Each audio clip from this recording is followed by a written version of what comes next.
Hey, my name is Gabi and I have been a TOEFL tutor for around 2 years, and what I have noticed is that the use of speaking templates can really reduce stress and save time. Before we get started, I just want to let you know that there will be a downloadable PDF link in the description with the templates that we will discuss in this video, starting with the infamous question number 1. This question is simply to give your opinion and defend it. I want you to remember that. Give your opinion and defend it. The most common question that you will get in question number 1 is the agree or disagree type. There are other types like the preference question type. Pick one of these 3 question types, but for right now we're going to focus on a template for the agree or disagree question. You ideally don't want to memorize a lot of templates because you will have a lot to remember on the test day. So the template for this would be I agree or disagree with the statement for the following reasons. Firstly, and those are your transition words. Secondly, or additionally, and then you move into in conclusion or to sum up, I agree or disagree with the statement. For example, some people believe that breakfast is the most important meal of the day. Others believe that it doesn't have any significant importance in your diet. Which do you agree with? Use specific details and answers to support your answer. I agree that breakfast is the most important meal of the day for the following reasons. Firstly, it's the first meal that you take in the day. It's the meal that you wake up to. Therefore, it can set the pace for the diet that you will choose to have in the rest of the day. Maybe if you make a healthy choice at breakfast time, then you will be able to have healthier choices in the day. Additionally, I also believe that the first meal of the day can help you feel full and feel more satisfied and maybe have less sweet or salty cravings. Therefore, these are the reasons for why I believe that breakfast is the most important meal of the day. Now, like I said before, there are different types of tasks in this question, like a preference question type or 3 choices that you must pick out of. Essentially, again, you just need to state your opinion and defend it. Stick with the template that you can memorize for this question, and that's it. Like, don't try to memorize 5 templates for it. Just one template that you can modify for each question that you get. I will also leave some practice questions linked down below, 90 practice questions for question number 1, because it tends to be a problematic question for some students. So I recommend that you practice it with this link. You can record yourself and evaluate yourself. Moving forward to speaking question number 2. In this question, you don't need to come up with any creative ideas of your own. You just need to restate the opinion that was probably said in the conversation.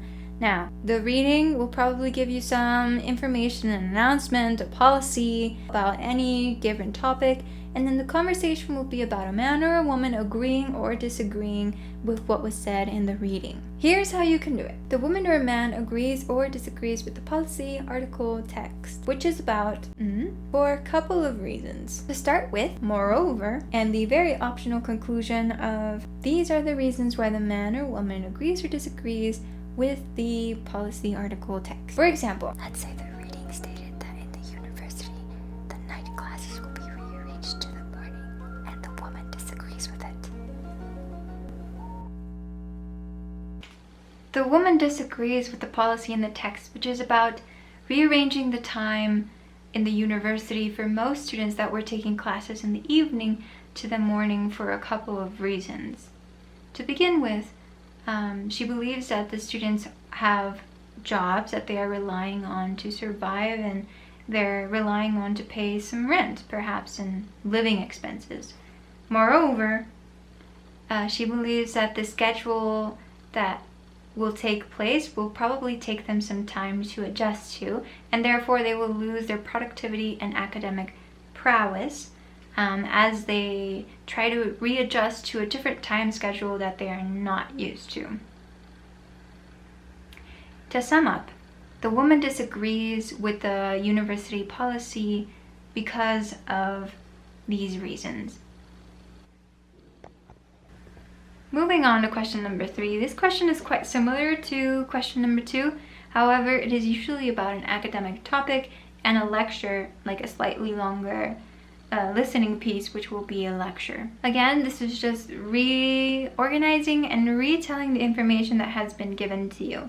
Remember to use the conclusion as a little bit of a buffer. So if you have too much time left, use it. If you don't have any time left, don't use it. Here's an extra tip that I give my students all the time. I also remind myself of this all of the time. Look back at the question before starting to speak. And now I know this seems a little bit unnerving. You don't have a lot of time to take notes, but if you feel really lost about how to begin, or if you want a really strong statement, it doesn't have to be part of a template. Or if you forgot the template, you blanked out, you just look at the question and you restate it. You kind of paraphrase it and you have a really strong statement, which buys you a little bit of time to think about point number 1 and point number 2 while you're speaking it. Here's the template. The reading introduces, let's say, a concept. It is, and you explain what the concept is. The professor gave some examples to illustrate the concept, or whatever it is that you're talking about. And then you can go into firstly, or the first part of the experiment, secondly, the second part of the experiment, or the second point that he made. And then again, to sum up, the professor gave 2 examples to illustrate. Again, this is not necessary. Let's say we're talking about parents supervising their children while they're using the internet. The lecturer expresses the benefits of doing so. The reading is about parent supervision over their children on the internet. It illustrates how it's very important for parents to be aware of what their children are doing on the screen. The professor points out the benefits of doing so in a couple of examples. The first one is about digital limits.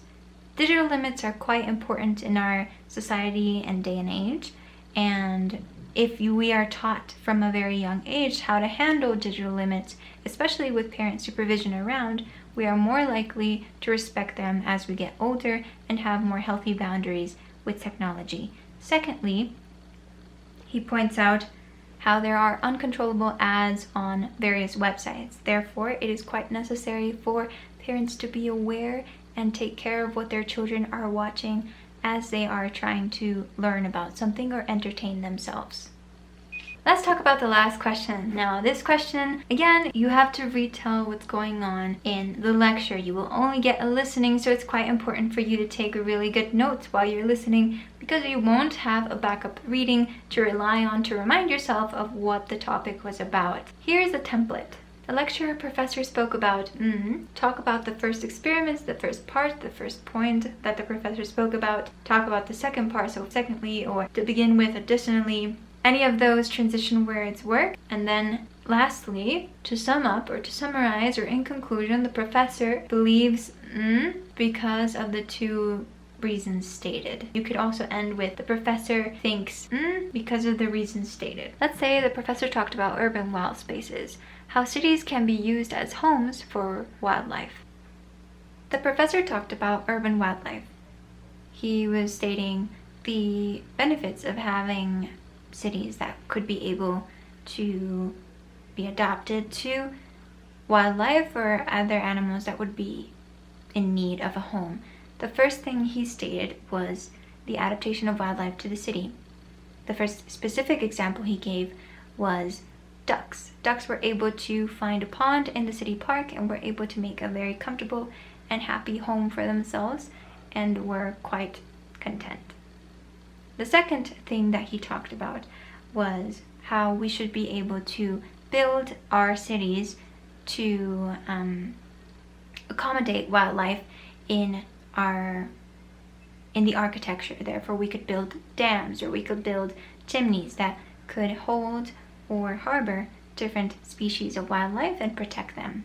Whew, that was a long one. I hope that this was somehow helpful to you. I tried to pour in a lot of knowledge and create different questions that would illustrate kind of how the test would go, and you could kind of see the way I would answer. It is hard. Don't expect yourself to have perfect diction or completely eliminate filler words like or like. Focus on the content, organizing it, and restating it in a way that is more fluent or that communicates what the question is asking you. Transition words are very important. Do not forget about them, and remember that templates are used so that you can save yourself some stress and time. If they are not saving you stress and time, then change the strategy. Customize the templates to something that you're more comfortable with. Make sure to write down something in your notes or something that you're able to be guided by. I used to write down in my notes, for example, I for introduction, 1 for point number 1, 2 for point number 2, and a C for conclusion. It was very quick, fast, and easy, and it helped guide me when I was speaking. Like I said, I will include a PDF with the templates. I will also include an email if you want to reach out, or if you are interested in a one-on-one coaching session. Let me know if that's something that interests you. And if you would like to keep seeing some TOEFL content, subscribe to the channel and write me a comment. I would love to hear from you or how your experience is going, and I hope to see you very soon. Happy studying! Goodbye!